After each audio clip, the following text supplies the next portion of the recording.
उमैर नाज़िर साहब, आपका वक्त कीमती है, हम बैकग्राउंड में बात नहीं करेंगे, आज ही की बात करेंगे। आज कमरे अदालत में आप मौजूद थे, क्या हुआ?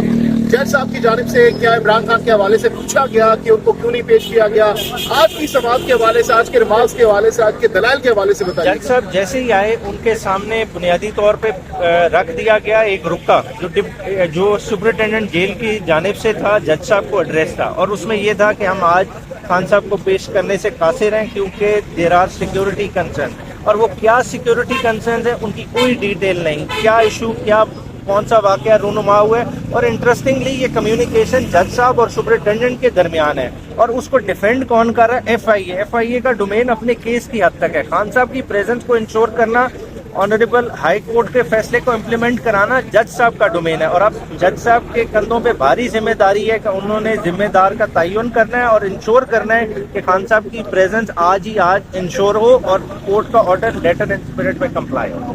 तो क्या अभी जज साहब आप बता रहे हैं कि उनको बताया गया कि उनको सिक्योरिटी थ्रेट्स है, नहीं पेश किया जा सकता, तो इस पर जज साहब की जानिब से उनकी बात से एग्री किया गया या फिर जज साहब ने फिर भी कहा कि उनको पेश किया जाए? जज साहब ने उनको क्वेश्चन किया कि क्या ऐसे सिक्योरिटी कंसर्न्स हैं। एक कॉन्फिडेंशियल रिपोर्ट दिखाई गई जो उन्होंने खुद देखी, वो भी report basically communication between superintendent और आईजी पुलिस के दरमियान है, वो उसका हवाला दिया गया। अब जज साहब इस पे डिटेल अपना जुडिशल ऑर्डर पास करेंगे कि अगली तारीख के लिए क्या लाएअमल होगा, खान साहब को किस तरह से पेश करना है, नहीं पेश करना, इसके बारे में क्लैरिटी अभी आ जाएगी। इमरान खान की सिस्टर्स भी आज वहाँ पर मौजूद थी, तो क्या उन्होंने कोई बात की जज के सामने? नहीं, उन्होंने बात नहीं की, मगर शाह महमूद कुरैशी साहब की फैमिली और खान साहब की सिस्टर्स बिल्कुल मौजूद थी। और इसका एक और इंटरेस्टिंग एस्पेक्ट है कि हम खान साहब डिस्कस कर रहे हैं, शाह महमूद कुरैशी साहब का जिक्र ही नहीं कर रहे थे कि सुपरिटेंडेंट जेल ने लिखा है खान साहब को सिक्योरिटी थ्रेट है, उन्हें नहीं पेश किया जा सकता। तो शाह महमूद के बारे में तो ऐसी कोई करस्पॉन्डेंस ही रिकॉर्ड में नहीं,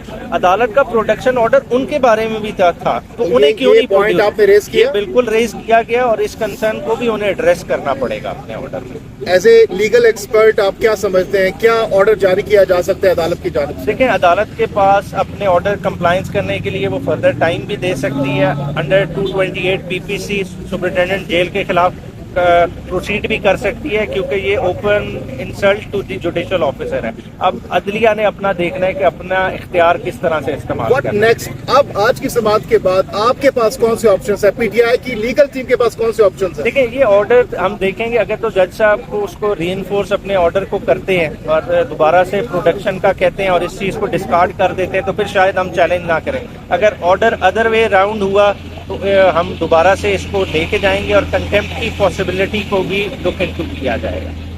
ठीक है, बहुत बहुत शुक्रिया, थैंक यू।